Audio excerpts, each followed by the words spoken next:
Welcome back to another episode of Tips from the Pros, where we bring you first-hand experience from professionals that are killing it in their market, in their industry, with their strategies. And today we have on Brian Lang. Brian Lang is a CFO.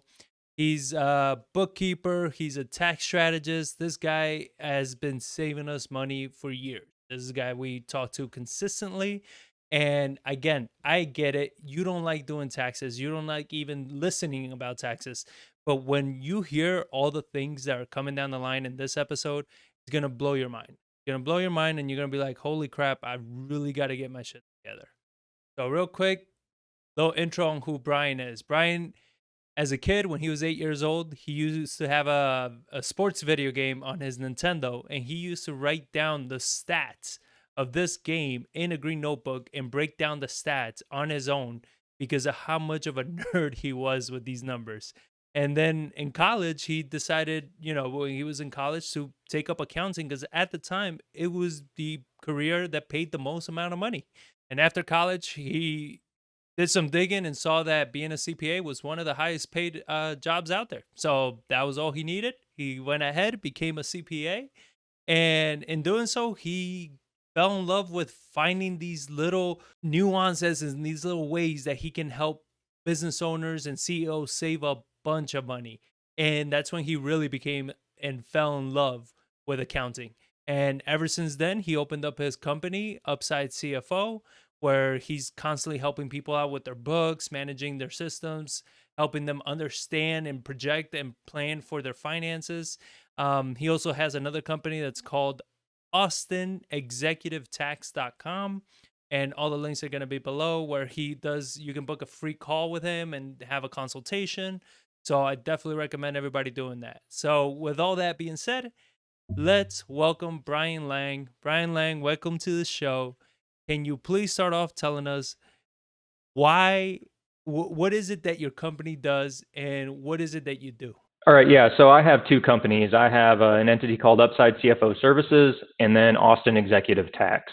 So I essentially view what we do a kind of a myriad of ways. And as I alluded to earlier, we work primarily small businesses, about 1 million to 10 in revenue. Some are a little bigger, some are a little smaller. But I view our job is we're trying to save you, the business owner, anywhere from 10K to 100K a year on taxes. And then from a cash flow or profit perspective, we're trying to increase your cash or profits by about 10% or more in the first year. And we recently, humble brag here on a little bit of a big win. We just finished a tax planning project with a client. They were about 5 million in revenue, and we hit our high. We're saving them 200K a year on a recurring basis on taxes. And then we had a one-time strategy we can put in effect this year about saving about 70K. So we're going to save them 270 grand this year. They made a little under 1 million in net income. So that was pretty cool to be able to do and to deliver that to that business owner. That's a big amount of savings on that. And so how is it that you do this exactly? Like Upside CFO, what is it that you do for the client in that business? Yeah, so on the CFO side, we essentially have two arms in that side. So we have like what I would call true CFO services, and then also accounting. So for you guys, we sit in more of accounting role, where we're basically just making sure your books are up to date. Balance sheet, P&L is all that, kind of a liaison usually. We actually don't do a lot of our clients' books from a tax side. So a lot of times, we liaison with other tax CPAs and make sure they have the information they need. Essentially just making sure your books and records are up to date. You're looking at your data on a monthly basis. And then what I would say kind of separates the accounting side from the CFO side is when we're sitting as the CFO, we're doing more deep dives into your numbers, your cash flow, your profits, and truly trying to figure out ways to generate more cash for you or help your company become more profitable. And that could be anything from trimming expenses to understanding, some of our clients might have, just say product 1, 2, and 3, and they didn't really know how to quantify how profitable it is. So we go in and do our thing and be like, hey, product 1 and 2 are awesome. Product 3 is losing you 30K a year. and we can make adjustments like that. So just kind of having that next level of financial insight and expertise. And then, a lot of times, I mean, you're a small business owner, I'm sure you get it. You wear so many damn hats in this space that, you don't have time necessarily to sit back and truly do those deep dives into your numbers on a regular basis. And someone who's sitting there a little more neutral, I think, can provide a lot of insight. Just as an example, obviously I'm a CFO. I get the numbers, I get all that. I pay someone to have a monthly meeting with me. Like I am, a more experienced person. Obviously I understand our numbers, but I pay her a decent monthly fee, and quite frankly, for me, it's accountability. So that's another plus in that. It physically makes you sit down monthly and look at your stuff. And for us, I mean, you hit, I think, on an excellent point. We were doing by we, I mean, John was doing our books um, for the first couple of years as we started our business. But it just, when that's not your thing, right? Doing books, and that's, I would say 99% of the people don't understand it, nor do they like doing it. Right. Um, you you waste, because it's not even, a lot of people say, oh, I'm saving money. No, the amount of time that you're wasting doing all that, I mean, to me, it's just, when we sat down and we were actually going over is, especially come, tax time, and we're getting all the W-9s together and getting everything, and trying to get all the numbers. Like, John will Right. spend weeks putting all that stuff together. I was like, I'm pretty sure we can make more money off of you doing something Right. that you're good at than doing this stuff. And so, I mean, I'm sure you get that a lot, like where you probably still got to sell your service to people because they still don't value it. Like, how is it that you go ahead and you convince people on like the value of bringing you on? Yeah, and I think just becoming more seasoned as a business owner for me personally, I felt like a lot of times, it was like, oh, try to convince and try to sell. And, granted, we've grown up a little bit, right? So some of the sale is easier, but I can almost tell very quickly, probably within a few minutes of like where that business owner is in their life cycle. And, some people, myself included, especially when the craft, I feel like you're less likely to get help in it. Like if you're really good at marketing, you're probably not going to bring marketing people in as quickly as you should. I'm good at accounting. It took us longer internally to bring people on. So I feel like you can usually tell in a conversation with a business owner, where they are and understanding like, okay, yeah, I know the importance of the numbers, and kind of what you said. I mean, we had someone we picked up recently where they have high paying W-2 job and a pretty successful side business. And, it's ultimately, she just doesn't have the time. And anytime she does the accounting, it's late at night, it's on weekends, and then tax time. It's just like a mental toll that's not worth it.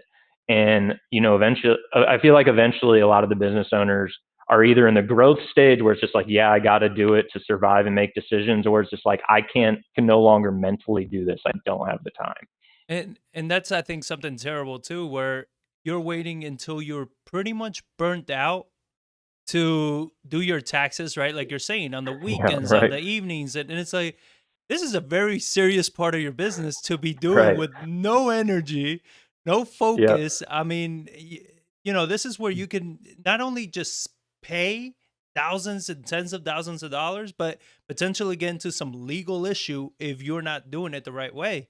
So you kind of touched on a point on like, what, for investors, people listening, what is it that you see that when you speak to somebody and you're like, okay, yeah, I think you're ready for us to work together. Like, when is somebody ready to proceed with getting that kind of help?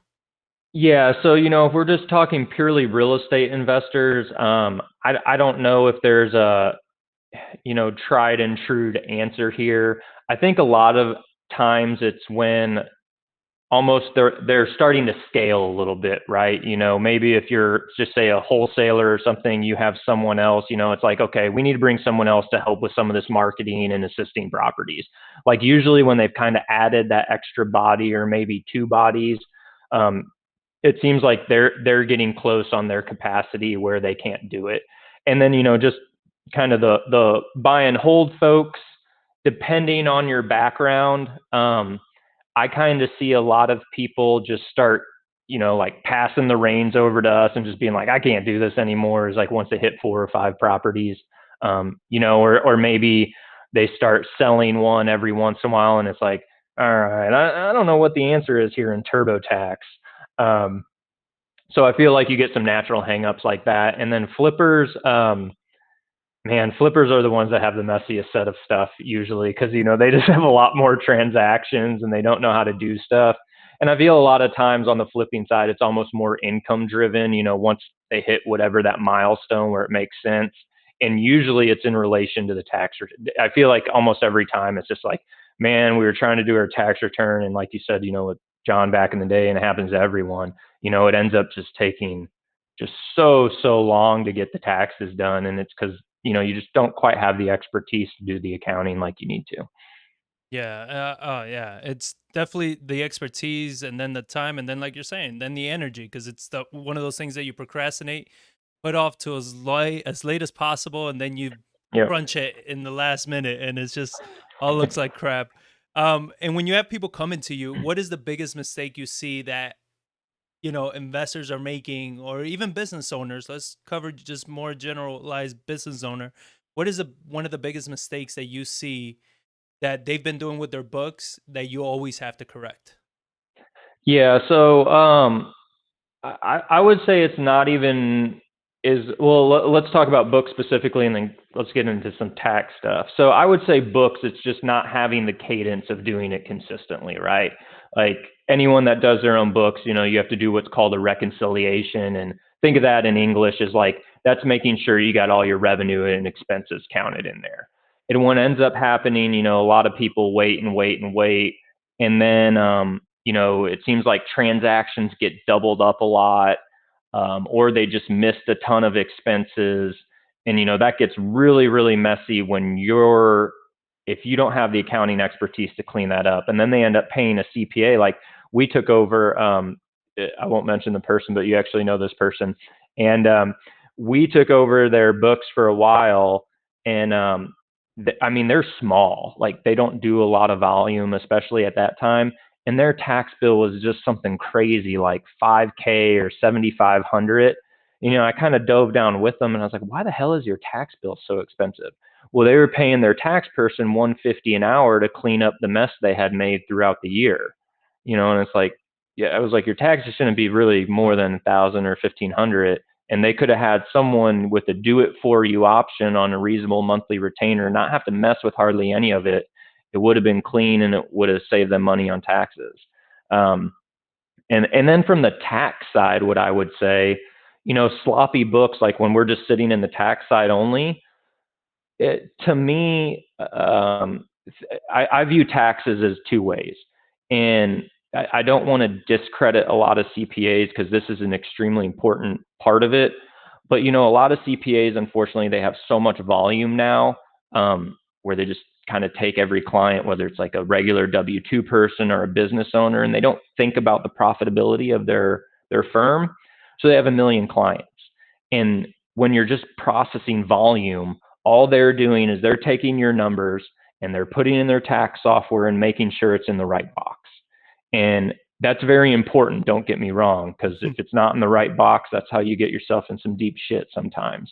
But to me, where the value is in tax CPAs, and I don't want to say the knowledge isn't out there, but maybe the time to work with your customers or clients, maybe that's not available.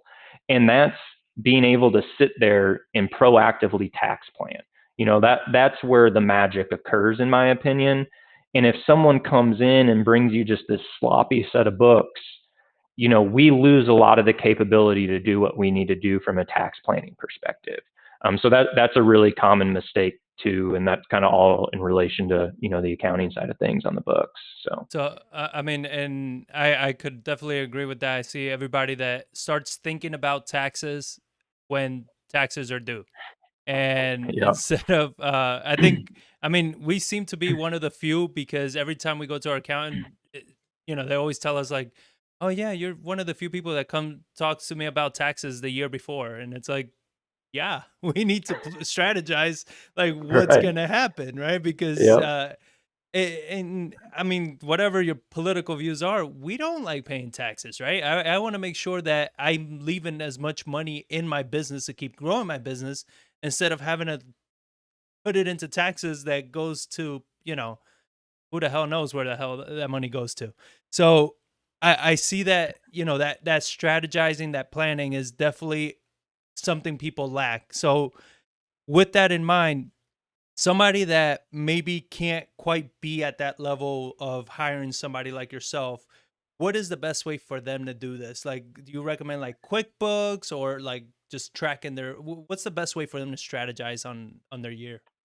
Yeah. So to me, I think the best thing to do is, yeah, I mean, there are a lot of options out there, where you can get bookkeepers or help for pretty inexpensive.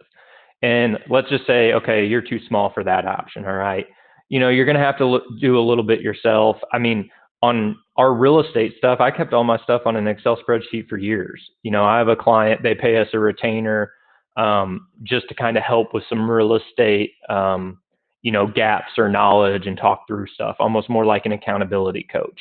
And, I think he has 6 properties now, something along those lines, does pretty well. And then, has a nice W-2 job.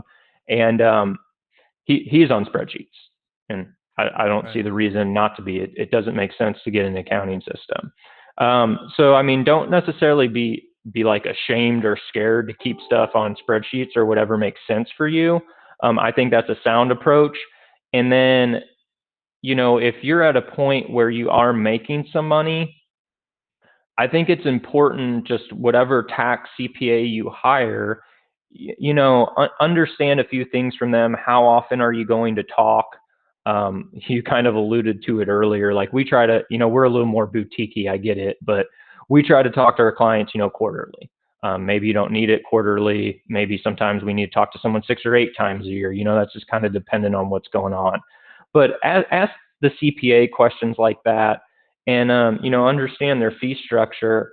In my opinion, a lot of CPAs underprice, so you can probably still get some good tax help, but you might need to be a little more proactive, where it's like, hey, I mean, there's so many resources. You guys are great on resources. Obviously, all the real estate investors with bigger pockets or whatever blogs.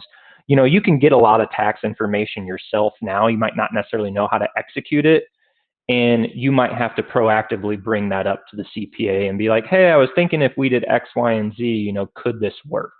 Um, that's maybe a good way to do it for what I would call a lot of more of the traditional firms who have kind of a larger amount of volume. Yeah, and earlier you were mentioning how a lot of people always think, you're a passive investor and that's mailbox money and you don't understand. I think they take the same concept with accountants because they hate it so much. It's like, oh, my accountant handles that. I always hear that expression from so many people. My accountant handles that.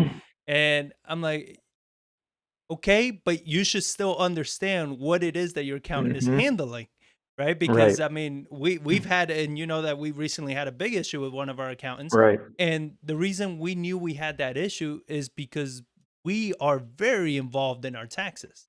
That whole thing of my accountant handles that. That's how you end up in jail, or Yeah. how you end up paying a shit ton of money because you don't understand.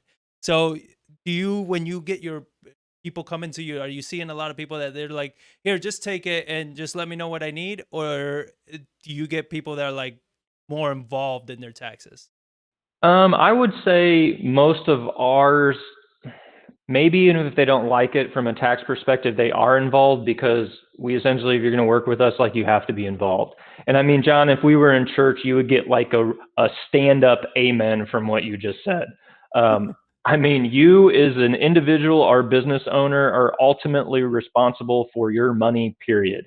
And while you shouldn't be a tax expert or a money expert or accounting expert, you need to have at least enough basic knowledge and wherewithal or insight to other business owners or entrepreneurs who can steer you in the right direction to make sure you are, with the right professional.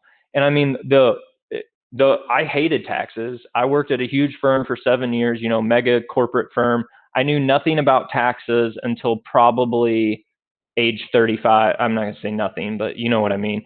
But it Yeah. was not my niche. It was not my craft. Like I was CFO side, business side.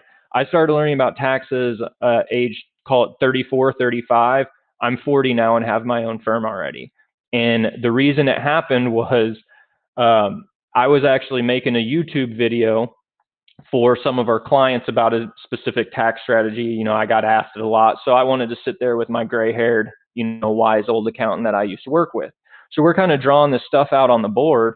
And finally I looked at him, and I won't say the name, but I was like, why the fuck are we not doing this? And he kind of looked at me and he's like, well, we can have a tax planning session if you want. And the savings for me was something like 17 or 18 grand. Yeah. And at that time, I just, I didn't know what I didn't know. And, guilty of what I'm preaching here, like, oh, they have it. This guy's a real estate expert. And he wasn't proactive on it. And, I think I was paying like $1,000 for my tax return, maybe 1,500. I'm like, I would have gladly paid you 10K a year if my savings was 18K.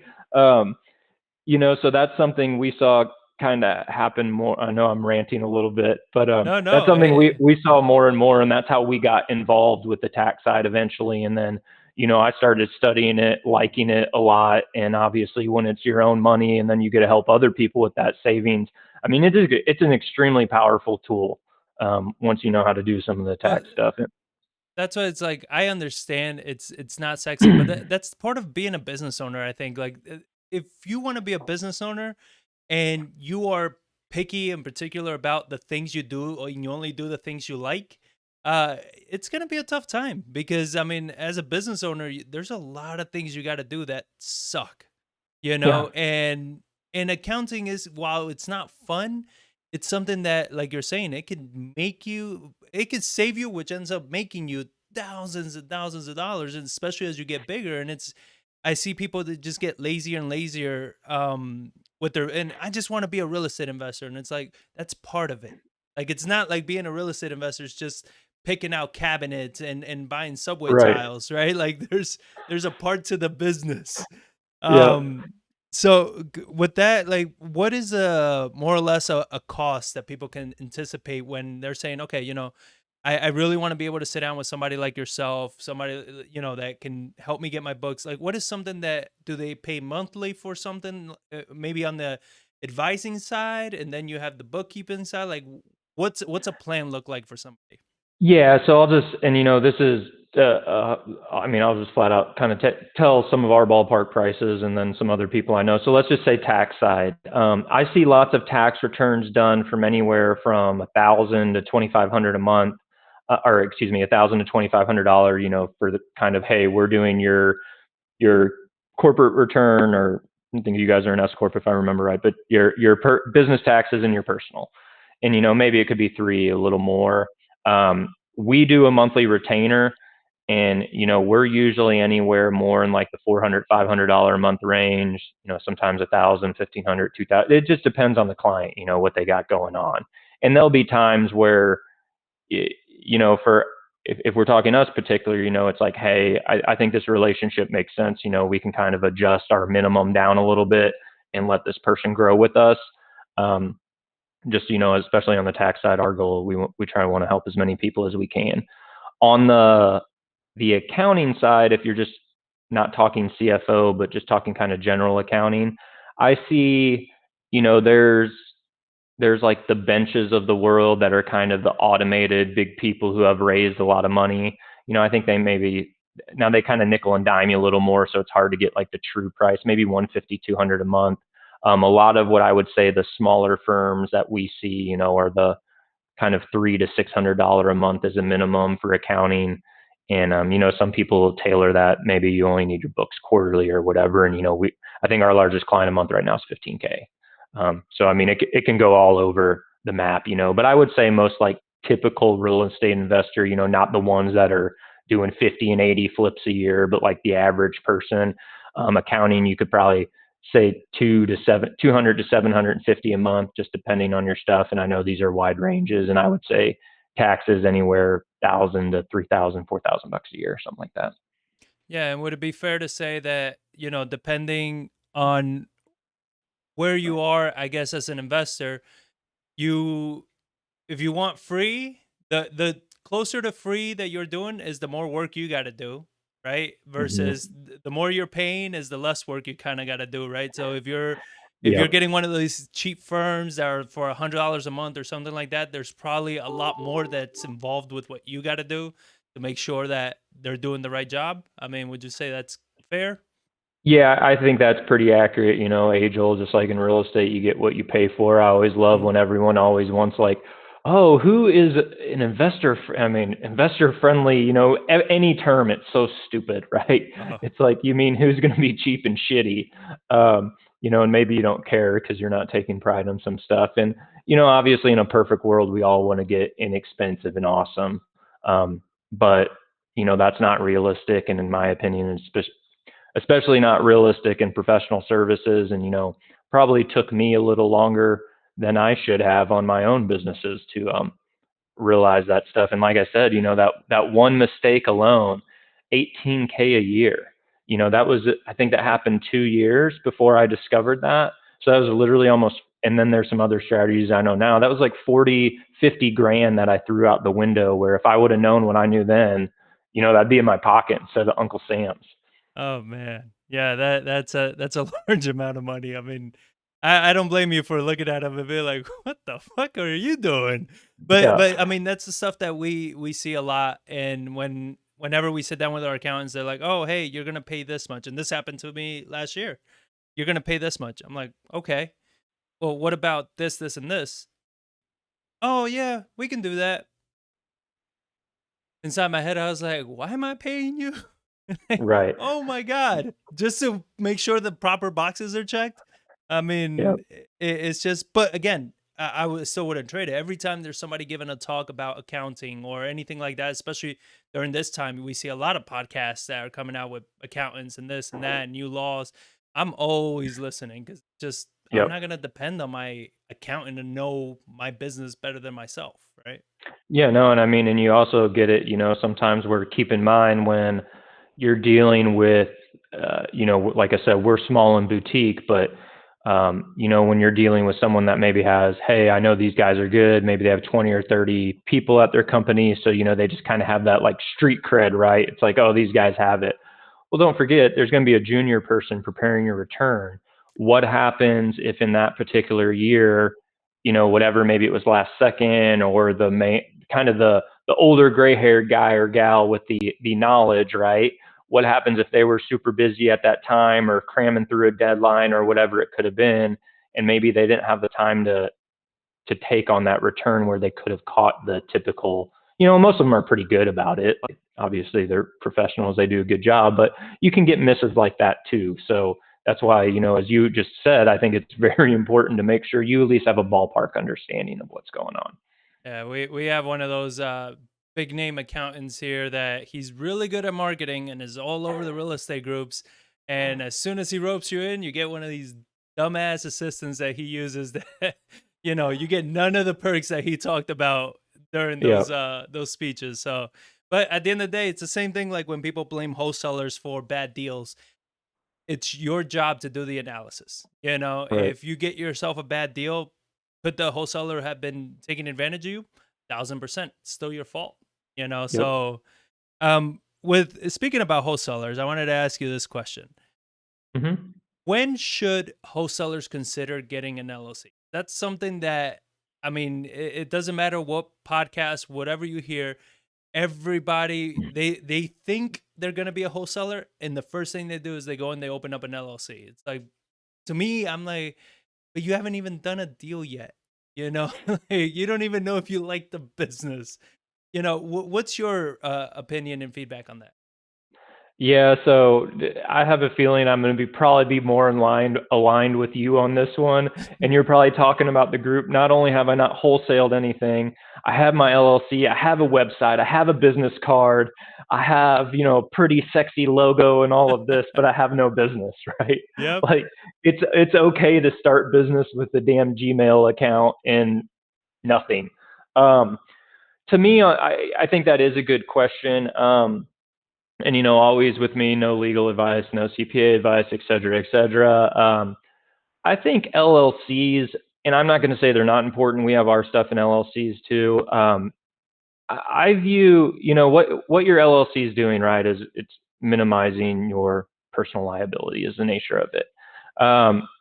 And I feel like a lot of people, when they're first getting started, that's not necessarily deep in either entity. I, it can make sense to get an LLC. I'm not going to say it doesn't, but I don't think it's the end all be all, right? Like, oh, you wholesaled 2 properties, you need an LLC, you're so much safer. You can get a balloon insurance policy too on your personal stuff. That'll probably I think our personal's a million or 2 million, whatever. It's like $450 a year. It's probably going to be about the same price as your LLC fees. Um, I feel like, and we even did that on our rent properties. Like, we didn't start getting LLCs till maybe we had 4 or 5 properties. My thought is, once you're starting to have a little more of a business and having some consistent volume, that's probably when I would do it. I don't think you necessarily need to do it right off the bat. But on the flip side, if you have an LLC, it's not going to kill you by any means. So kind of not answering, but answering. Well, I think a little. Oh yeah, go ahead. but you have a cost incurred with, there are a lot of them there. One thing I tell wholesalers is one of your biggest costs is going to be marketing. And if Hmm. you're already spending what, $400, $500, $600, I don't know what the costs are now to set up an LLC yourself, or if you're hiring somebody, it could be 1,000, 1,500. Last I heard, to set up an Yeah. LLC or a series. Um, that's all marketing money in my mind, right? And then when you haven't done anything yet, you don't have deals, you don't have, like you're saying, consistency. I mean, it seems like you're saying what you're leaning more towards the benefit of having an LLC is for asset protection. But if Hmm. you're a wholesaler and you don't have assets, it, th- I mean, I don't know what you're protecting at that point. And then what are the tax advantages that you would have as a wholesaler that's not doing much of anything? Right. Yeah. No. And I mean, and until you're wholesale, and just from, if you want to get the tax perspective in there, until you're probably making 50, 60K a year, an entity structure change isn't going to make sense. You just own an LLC. It's no different than if it was just you owning a personal return anyway. It all just kind of goes straight to your personal return. So you don't really see the tax advantages at that point. So a lot of people, when they're starting, if you're someone where it's like, yeah, I want the asset protection, go for it. I absolutely, I also understand and personally kind of lean toward your side where, and I see some people too, as you said, it's like, okay, we're going to hire an attorney, we're going to get this operating agreement in place. It's like you spend $2,500. It's like, go spend your $2,500 in marketing or something else. Yeah. Yeah, I'm all for that. I think at the beginning, all of your money needs to be going in marketing and not in creating a website and having a shit ton of business cards and all the shit that you end up spending thousands of dollars for, and then you still have no deal. But Yeah, and like on kind of this reminds me on not real estate, but a separate business matter we had with one of our clients. They're very active on social. I wouldn't call them a guru, but um, have good social channels, right? And they were kind of talking about, like the cars or fancier stuff, and it reminds me just larger concept. It's like, should we do it? So I kind of walked them. I didn't tell them what to do, but just kind of walked through what their rationale was. And, the ultimate flip for me, I talked about a tax perspective so they understood. And then it was simply, I'm like, okay, I'll just challenge you with this one question. And I'm like, you don't even have to answer it to me. I don't even know what the price was. Let's just say this car costs $7,500 a month or whatever it is. Um, what's going to be your bigger return, this car, or if you spent 7,500 bucks on marketing, which you guys are already good at? So it's kind of that same concept. If you're a wholesaler to me, it's like, do you want all this, like I said, website business cards, this, or do you want to spend it on marketing, which can actually get you to a deal to make you money? so I think that brings up a excellent point that I've been wanting to touch with somebody that understood taxes. We have a friend of ours, good friend, and he got a big, influx of cash from one of the deals that he did. And his accountant says, "Hey, you need to put this, spend this money, or else you're going to pay taxes on it." So he runs and buys himself a brand new vehicle, right? Yep. And to me, I'm like, well, what's your feedback on that? Like, what's your, somebody gets that kind of So thing. What's your thoughts? So I just gave a presentation on I swear anytime I talk about taxes, I like mention this because this is like my personal pet peeve. And it's one thing if it's something small, like, the other year, like I got my nice fancy little leather bag from Colonel Littleton in Tennessee, It's one thing if you're going to do something like that every once in a while, or if you have the pocket, as long as you have the budgeting system in place, right? But it's like just because you made a bunch of money, you don't go out and spend it to save money on taxes. I mean, you're going to spend $1 and you save 40 cents. So if you're doing that kind of stuff, you're doing one of two things. You're either robbing your business from revenue or wealth, or you're robbing yourself and your future self from revenue or wealth. And you know, and trust me, I try to make it where I pay absolutely zero in taxes. Like that is my goal. If you make enough money, you're paying taxes, period. It's not necessarily a bad thing. I'd much rather pay $10 million a year in taxes than $1 million because it means my income is way the hell up. And I think that's, I don't want to call that particular CPA out, but I just think that's like lazy and stupid tax advice, and it happens a lot in the industry. And I feel, people kind of are like, oh, well, look, we got your tax bill to this, but you didn't. You just got your client to spend a bunch of money on bullshit, usually that they don't need, and it's just not a sound decision, in my opinion. Yeah, I feel like it's a very old style of advice because I remember they gave my dad the same advice like 20 some odd years ago. He had a huge profit in his business, and they're like, you should buy a new truck because, you really need to, if not, you're going to spend like 15 grand on taxes. And he goes and spends like 55 on a truck. He needed it for the company. So, I mean, Right, right, all in all, it made sense, but it was still that pressure of like, don't pay 15 in taxes, instead pay 55 on pretty much a depreciating asset, right. and it's just like, and I see that a lot of times, and a work truck is even one thing, okay, but I see so many people do it with sports car or fancy vehicles just so they Yep. can flaunt it, and I'm like, oh my god, invest it if anything, like Right. there's so many other avenues. Why would you do this? Yeah, I no, don't and know. every once in a while, like, just say like most normal people, right? Like I used to work out in Aspen, board was 300 million to 2 billion in net worth, kind of FU money, right? Mhm. In the one year they kicked out a ton of cash and they were all pilots and the one guy wanted to buy a plane. So he bought like a modest plane. It was a Pilatus and, a million, 2 million, whatever it was, and he could write it all off. Like that's kind of a different story, right? But to most other people, they end up like you said, and it's like, and now especially on the real estate side, it's like about trucks aren't cheap anymore either. You get when people are buying vehicles, it's like it's easy to go drop 60, 70, 80K, 100K on your SUVs and F2, depending how you finish them out. And people are spending large amounts of money, and it's all to save money on taxes. So I don't think that's a wise decision Yeah. overall. Yeah, it seems I don't know. I mean, it's just like you said, it's very bad tax advice, and beyond that, it's very lazy investing from people that they don't take the time to understand that that's very bad tax advice. Like I don't need my Yep. accountant telling me where to invest my money, Right. I take pride in knowing. I feel like I know that myself. Uh let's kind of shift gears a little bit and let me know kind of what your thoughts are.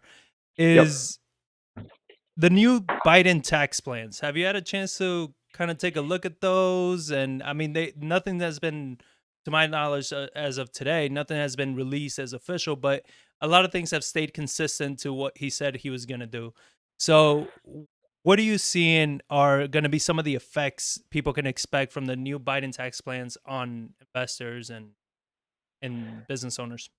Yeah, so I'll talk through some of this stuff, and if you want me to go in a different direction, let me just kind of know. But I'll just kind of knock out a list of things that are happening right now, and I might even give you guys a little political commentary on how it happened. So, There we go. um, all right, so like you said, a lot of these, obviously this is still early and it's not set in stone like, hey, this is going to happen. But as you mentioned, it seems like things have been pretty consistent so far. And I'd operate under the assumption that there will be no changes in 21. These would be 22 changes. So this year you're still kind of good to go on what's in place. That's not guaranteed, but it seems where we are in the economy and all this kind of stuff. And historically speaking, there will be no change in this year. So I would say the first one, let's talk on the corporate tax rate. And the reason I'm saying that is when you'll just hear me say Trump administration because the Tax Job Act is way too long to say out loud. So when the Trump administration came in the office or into office, one of the things they did was they changed the corporate tax rate. It went from 35% to 21%. And Biden's proposal is for 28% on that right now. And I realize, a lot of small people might not be set up as corporations, but when that change took place, lots of people, corporations used to only be for big boys, like Apple, Microsoft of the world. Well, essentially what happened at the 21% rate was you had some room for arbitrage where the top tax bracket is 37%. You could set up a C-corp and only pay 21%. So a lot of our higher earning clients, it might make sense maybe to have a management company and stash some money over in a C-corp, and then they would save that money on the spread. And you can use a C-corp. It's a little too in-depth for this call, but you can use a C-corp to help benefit, some health insurance type stuff or special benefits. You can kind of use it as a bank. There's a lot of extra perks in there that a lot of common laymen don't necessarily know about. So that became a pretty popular vehicle with Trump stuff.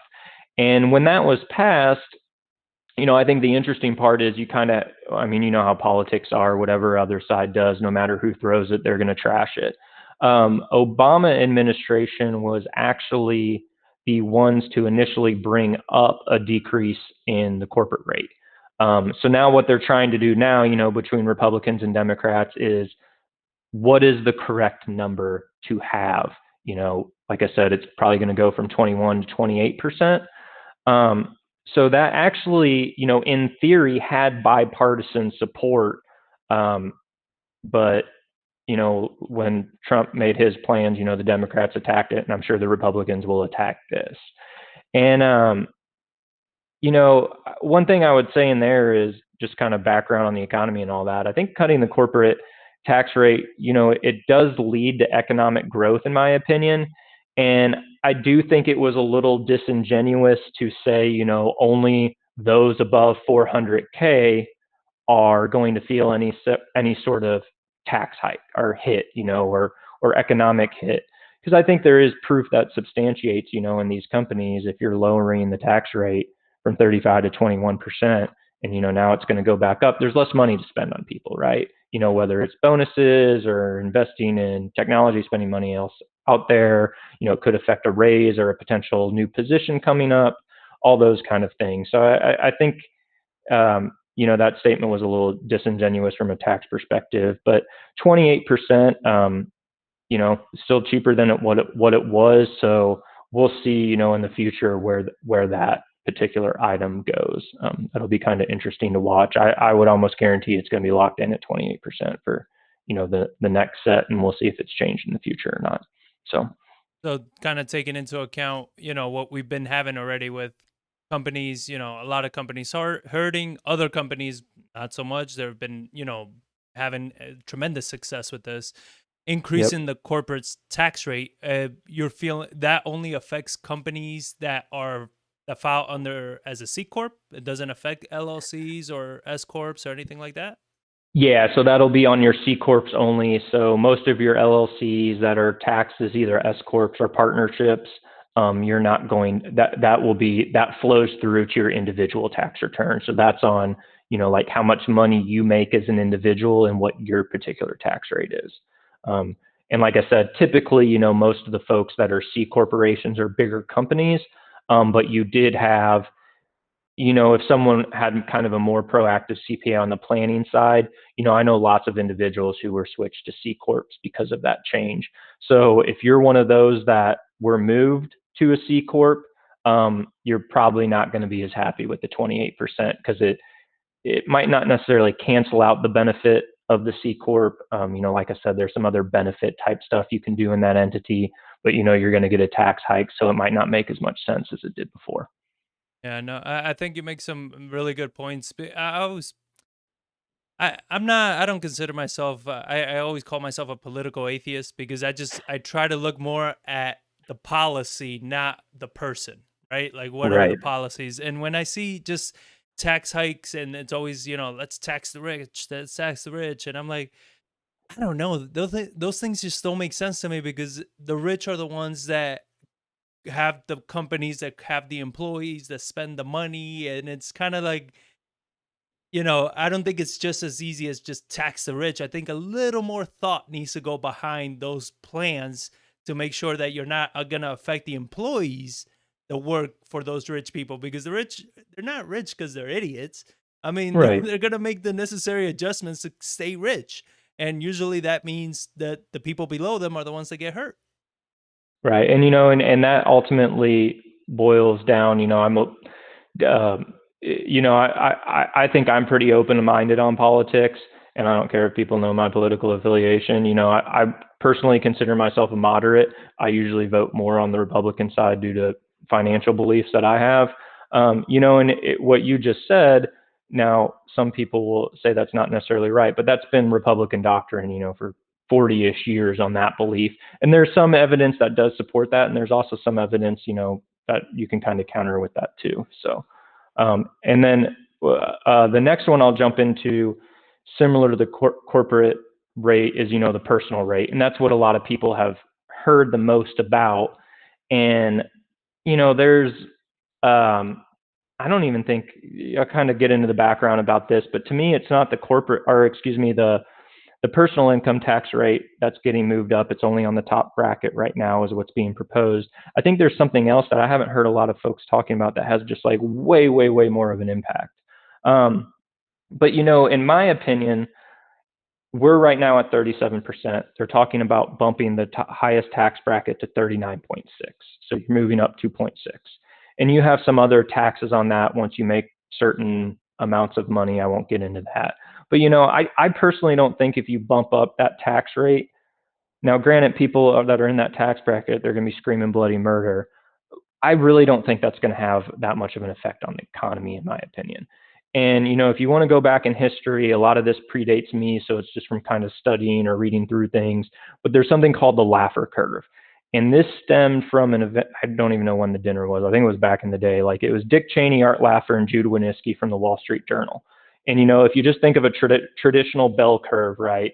It goes up, gets higher in the middle, kind of goes across, and then goes its way back down. And in the media or politics or kind of those magazines, you might hear of this. It's like, where are we on the Laffer curve? And essentially, the concept is if taxes get too high on the Laffer curve, it's going to actually negatively affect government revenue. And the reason being is, like, think back when Reagan was in office. Like, if I remember right, he took over and the top tax bracket was like 70%. Now, that's a different story than a 39.6% tax bracket, which they're proposing. And to me, with rates at 70%, you're going to have people incentivized to commit tax fraud, not report income, do everything they can in their power to take something offshore if they can. I mentioned that company I worked at earlier. It was very common for stuff to be, it was aircraft leasing company. So a lot of entities throughout the world, they're in Ireland or Bermuda. And, you're doing that for just corporate tax rate, basically. So, some of this to me is like, where are we on the Laffer curve? And if you looked back, and I was young during the time, but like when Clinton was in office in the 90s, I believe he raised from 36 to 39.6 as well, or somewhere right around there. And, we had significant economic growth. Now, I also will say, yes, I'm aware, when Clinton was in president, there's just a lot of stuff that happened, right? There's like automation, emergence of the internet, and many other things. But, it's kind of essentially that same margin here where, like I said, people are not going to, I feel like that's the one side that unites both parties a lot, is an individual basis, is no one likes to pay taxes, right? But moving from 37 to 39.6, I just don't see that as a huge game changer in the overall economic impact of America. So No, that I mean, I agree. I think that tax increase you know, not a huge issue. But what other things are you seeing in this tax plan that you feel, because you mentioned something that there's something going on that nobody's talking about that you feel is going to have a much bigger impact. So what is that? Yeah. Yeah, so this one, it's the I can never. I actually have to pull a note up. I can never remember the abbreviation. Social Security tax. It's OASDI, which is Old Age, Survivor, and Disability. So basically, the way the system works now, and I could be a little off on my numbers, but for it's usually 15.3%, and think of it as you're an employer. So like a lot of people when they worked at a W-2 job, if you're self-employed, the business pays half of it, and so does the half is taken out of your paycheck. So it ends up being about 15.3%. I think the threshold is 142,800 for 2021, if I remember right. So once you hit that number, and there's some other stuff in there if you're a high income earner, but once you hit that number, Social Security stops. So that's usually like 6.2%. So what they're proposing now is if you're an individual that makes 400K or more, and think of your flippers or those kind of folks where maybe in that particular year you had a large chunk of change where you made that money. If you make over 400K, you're not going to have that exemption on Social Security. So the effect for you is it's going to be another 12.4% on that income. So that has way, way, way more than the little 2.6% raise. And I mean, I have heard about it talked, but I haven't heard about it, like discussed kind of main scale like I thought you would. And the issue with that income too is that there's really no way around that one. It's a payroll tax. So it's not like it flows through to your personal tax return. It's just a payroll tax. Like it is what it is. So there's not a whole hell of a lot you can do to get rid of that. And I don't think, in my opinion, that has gotten the attention that it has deserved. And, I just think, in society, you're going to have some real estate investors that flip into that. I think a lot of your like higher earning professional companies, your attorney partnerships, doctors, those kind of folks. I mean, that can be a big, big sting, someone making 4 or 5, 600K a year. So that'll be an interesting one to me to see what happens there. Yeah, I wonder if you read this part too. I was trying to look into it a little bit more, and there was a part where they said that this whole projection, this whole model that they're doing for to raise the taxes, it's going to cost the government. They're going to spend anywhere from $2 to $4 trillion to do this, and they estimate that it would generate about $2 trillion over 10 years for the government. And I was like, I think we got some audio. All right, I can hear you. did you hear the question? Nope. Oh, okay. So I was reading as far as reading a little bit more into the tax plan, and the government was saying how it they're projecting it's going to cost anywhere from $2 to $4 trillion right now to pass this, and this whole plan can generate somewhere in the neighborhood of 2 trillion over the next decade. And to me, I was like, wait, you're going to spend 2 to 4 trillion now, and it can generate 2 trillion in 10 years. I'm like, eh, I'm sorry, where does this make sense? It Right, just, and man. not to mention now for both sides the trillions we printed last year and this year. So Yeah, I don't know. I mean, I was just thinking about that, and I was like, and it's just kind of my frustration with all of this with taxes is just it looks like, it seems to me like such a lazy way to try to increase revenue. Where I'm like, you trying to just tax people to death doesn't get you anywhere. Even this countries that are tax the hell out of their people, most of those countries are broke. You know what I mean? right. Because you stifle innovation, you stifle entrepreneurship, business growth, all these things. So, I mean, what else are you seeing in this tax plan that people should be concerned about or maybe start planning for? Yeah, there's a few other couple big ones, especially on the real estate side. And what you just said, it reminds me. I'll probably butcher the quote a little bit, but I saw something in effect recently where it basically said, taking money from someone and giving it to someone else doesn't necessarily make it noble. Um, And I feel like that's what is portrayed a lot right now. Um, so two other big ones on especially for real estate side of things, are the elimination of qualified corporate dividends won't be as relevant, but capital gains, if you're making over $1 million. Um, and, don't get me wrong, that sounds like, well, it's like, oh, someone made over $1 million. I mean, in real estate, that can be, especially if you've held on to a property a long time, I mean, that can be one property, right? Or maybe you sold two in the year. That to me, that's just, I think that has the potential to have like a massive, massive impact, is, that particular thing, and then factor in the 1031. So, I mean, if you're getting rid of capital gains on over $1 million, someone that made that amount of money would be 20% right now, and there's some additional taxes paid on that if you're at that revenue level. But, you're essentially, if the top tax rate is almost 40%, you're doubling that income, right? And we've had some of these rules. I don't know when capital gains were put into place, but I'll try to tie this into 1031s as well, because they're also talking about taking that away for, I believe, over 400K. And, the 1031 rules have been in place since, I think, 1921, if I remember right. And, to me at least, one of the reasons I think those are in place is to stimulate economic activity, right? Like, you want someone, okay, we sold this, and then you, instead of keeping that money and hoarding it, or maybe invest in market or doing whatever, you're going back out and you're spending it, right? If you made $1 million off one property, just say one house in particular, maybe you buy two or four or eight more, or whatever the number is. So, I mean, that has just a huge impact. And the spots you're going to see that most are selling businesses and on real estate, the long-term capital gain. And I mean, we had I'm not unique in this. We had a property, we had, just had a very sizable exit on it. And then we had another property we sold in 1 year. So we were basically literally right at $1 million in long-term capital gain. The one particular property we had 830, I think, or 850, something like that was the gain on it.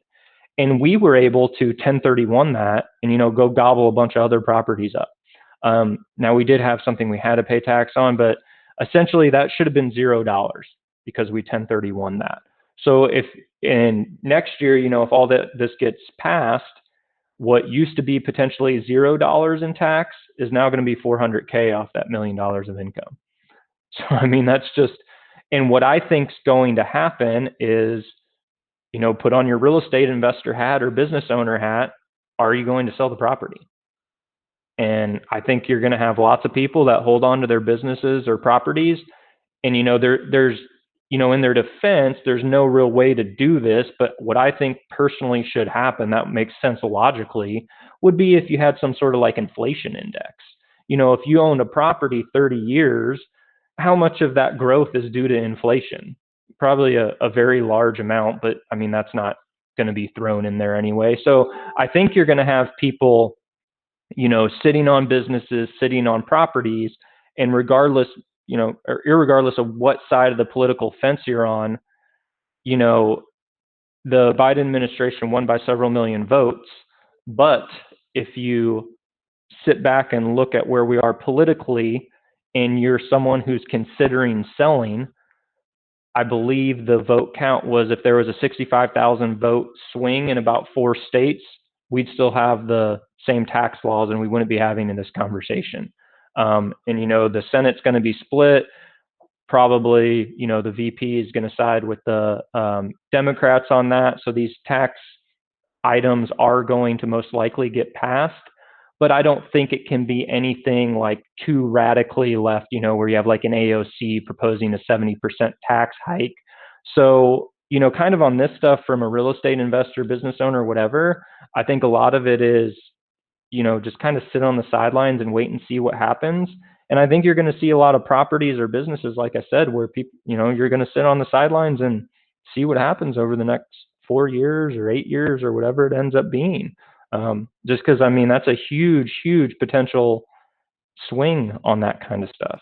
I mean, what I see and is how that would affect velocity of money, right? Because now, I Yep. mean, and then this is probably a concept that many people don't understand is you have the Federal Reserve that's just printing. I mean, what is it? We're up to like what, $5 trillion since last year printed in the Right. economy, and they need velocity of money, which is people spending, moving, moving the money around so they can keep the economy moving.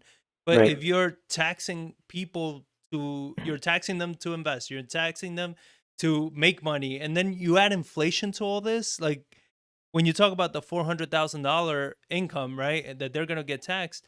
I mean, you go to the areas that are expensive areas to live in with inflation, I mean, there's going to be a lot more people that are going to be hitting that $400,000 income, but Yep. not necessarily being rich, Right. And it's like, I think, I don't know. I mean, I think these plans, I look at it like it will hurt, and something with the 1031. I mean, that's a huge advantage for real estate investors. I mean, that is the reason why so many people love real estate is to be able to Right. apply that. So if that's the case, then I mean, there's just no way around that. I mean, there just don't sell the property till the next Yeah, election. there actually are some strategies in there. Some of them are a little complex, but you have like your traditional installment sales where you can kind of spread it out. And then we also do some stuff. We have a company right now that's probably selling more in the like the large level of money. Probably 300 to 500 million range. We'll see. Um, so now if they sell this year in 2021, all good, right?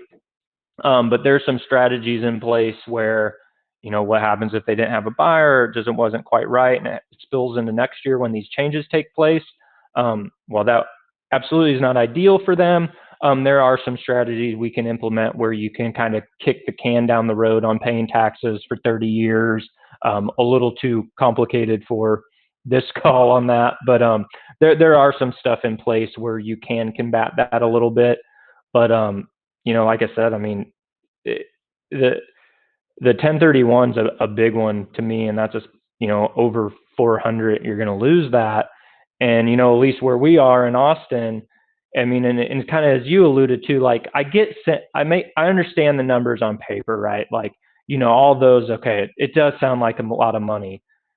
And kind of to your point, just because you have that one time, to some people, kind of more of a life changing sale, right? You're not necessarily rich by any means.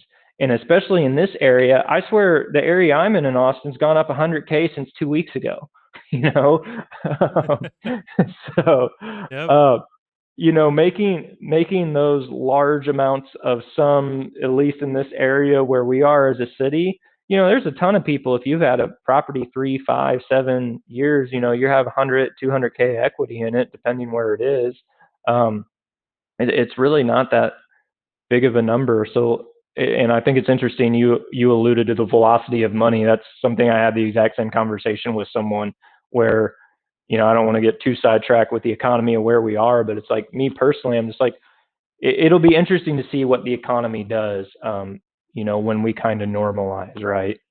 So, Yeah, I like that. It's when we go back to normal. When we go back to normal, it's like yeah, I'm starting to just gotta. I think we are in the normal now. So just start living your life because it just seems very weird what the normal this thing is, and I don't see it going back to normal. What else are you seeing? Anything else on the plan? one other thing in there, it could be real estate investor, just not necessarily, but just kind of real estate in general, that I think is interesting. And there's big changes from an estate, and this is probably what I would say more estate tax. But estate tax as a whole, when the Trump administration came in, they raised the amount significantly. 11.7 million, so you're in the 20 million range. And I don't think that number is finalized yet, but it seems like we're going to go back to kind of pre 2008 ish numbers where we'll be in the several million range. And uh, I don't want to diminish and say that's not a large amount of money, but it's like, just kind of network wise, I know lots of people in the $5 to $10 million net worth. Like that's going to have a big effect on people. And one thing that I was a little surprised to see, I guess, is not just the estate tax amount, but if we're just rich or poor, it doesn't matter, any homeowner in general, right? Like usually when an estate is passed, one of the biggest assets is the house, right? Mom and dad have owned it for 10 or 30 or 60 years or whatever it may be. And when usually the way this works is you have what is called a stepped up basis. So mom and dad die, and you as the heir, you inherit the house. So let's just say it's worth 500K. So what happens typically is if you sold the house next day for 500K, because you received that stepped up basis, your basis was 500, you sold it for 500, you don't own any tax.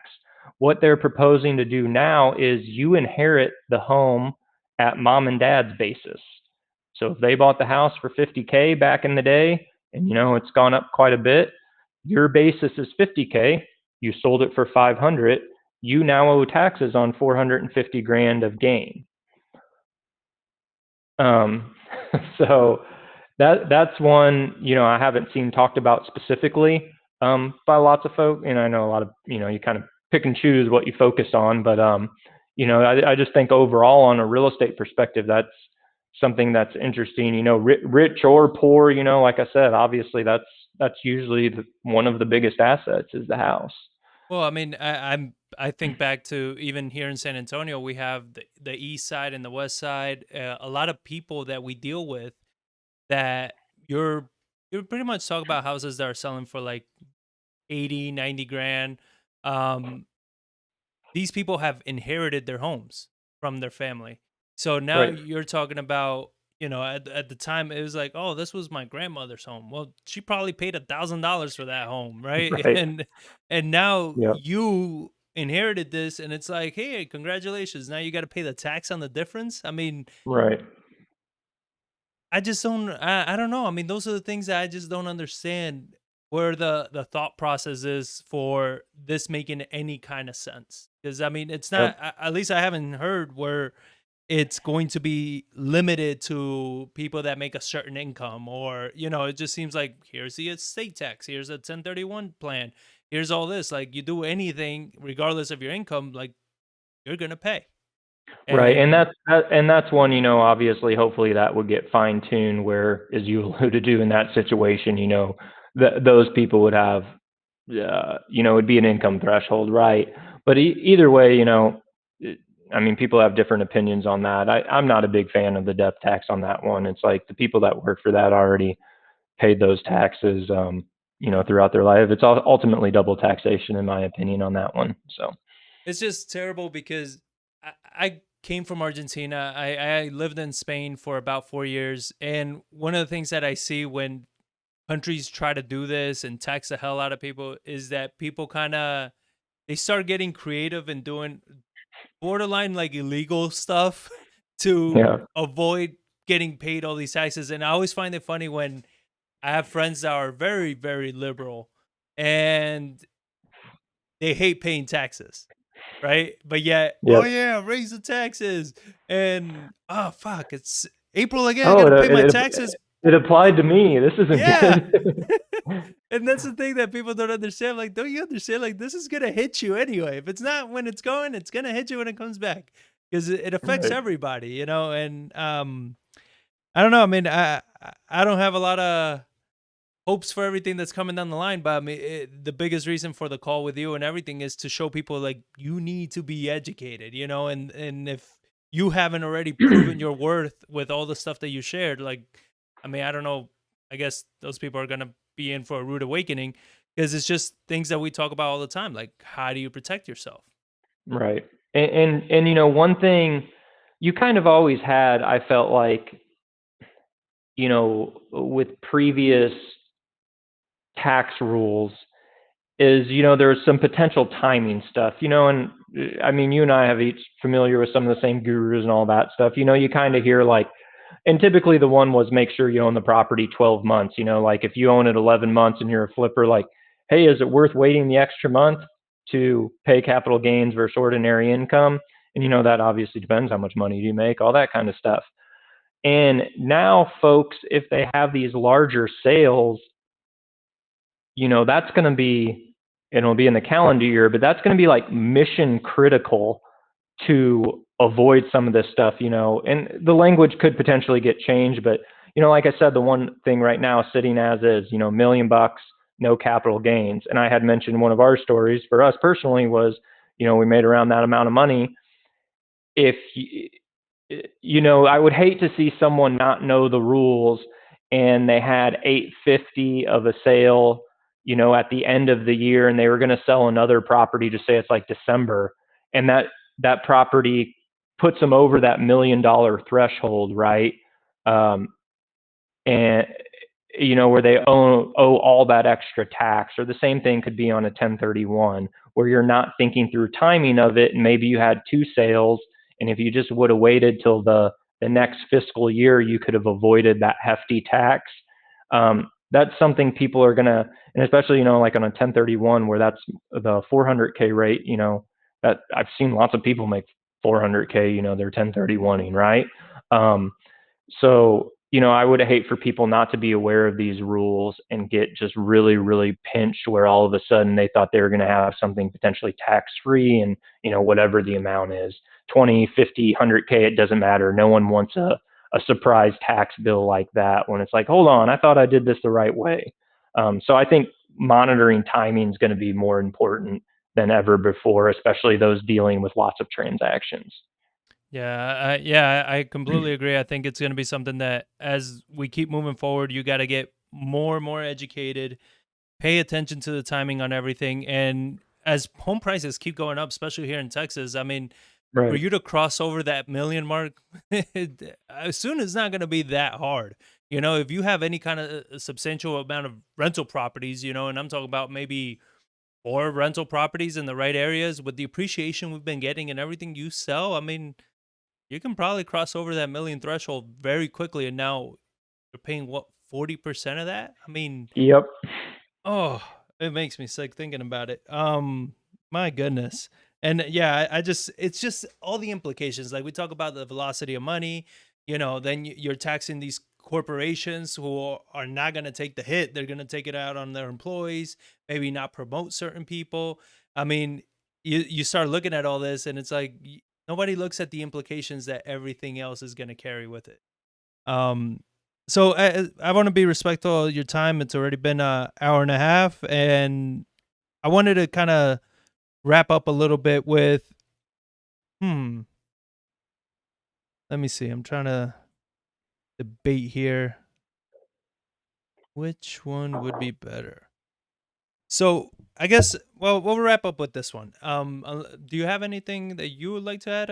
Anything that was missed? No, I think that's pretty much. I think we got it. Okay.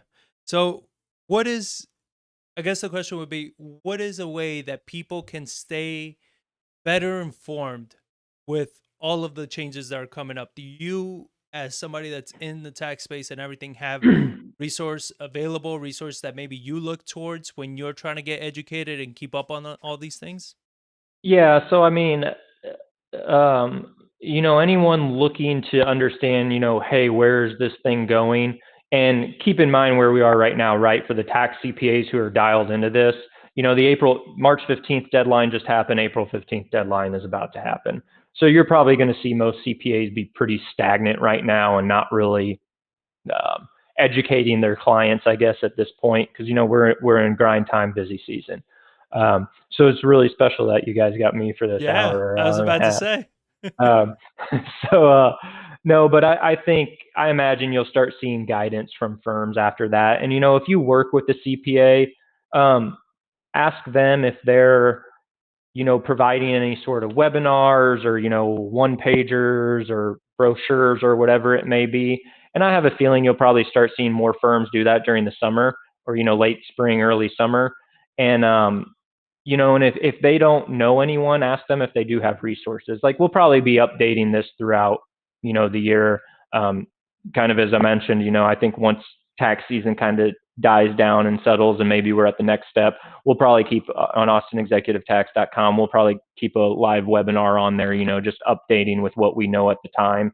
And I imagine that'll probably get updated maybe 2 or 3 times before this stuff goes into effect. And then obviously, right when it's about to go into effect in the past, make sure you're, paying attention. And I would probably recommend, being proactive and calling that CPA, and asking, hey, based on my facts and circumstances, are you aware of anything that I need to be thinking? And just like a perfect example, for me last time is when the Trump administration had all these tax changes. One thing they changed was you used to be able to know, just deduct your interest, right, on your home.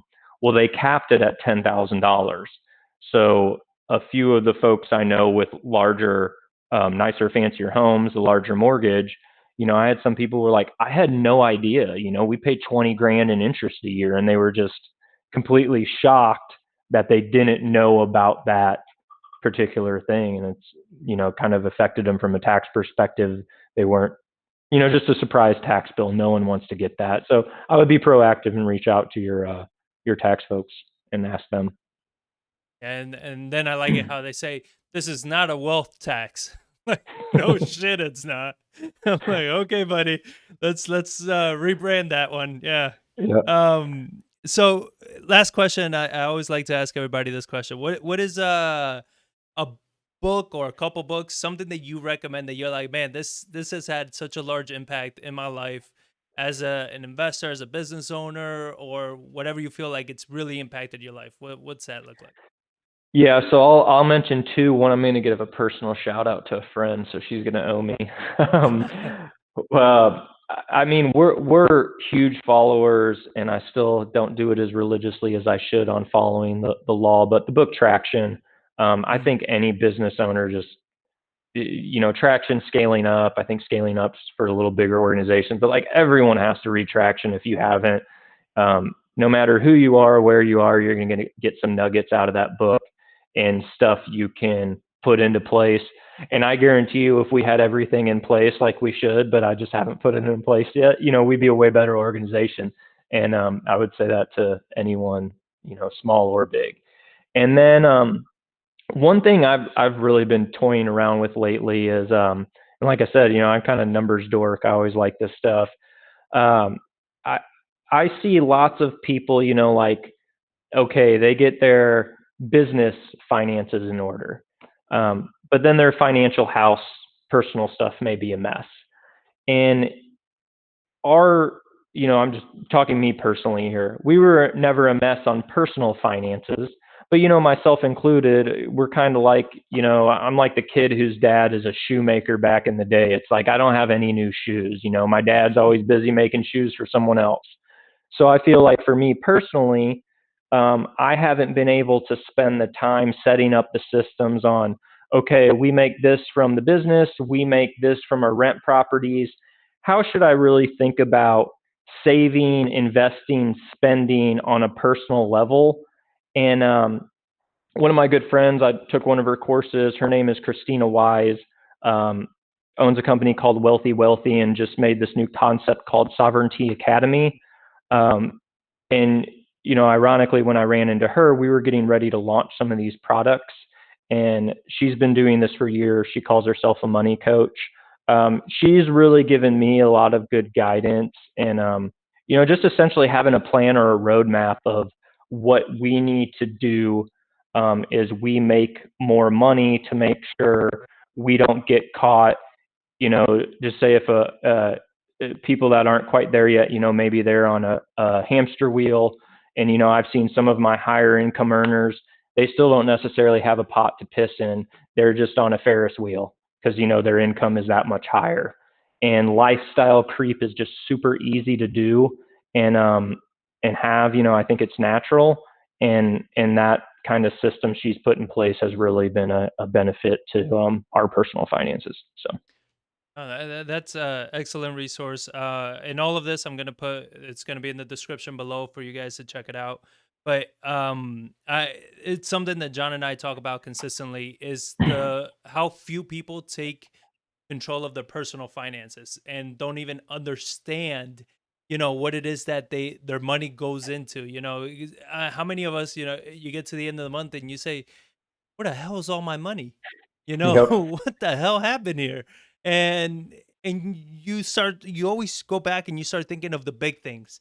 You know, did I buy a TV or did I buy this but it's always that little thing is these 10, 20, $30 Yep. spends here or there. And next thing you know, it's like, spend $1,600 on lunch? Like, what the hell just happened?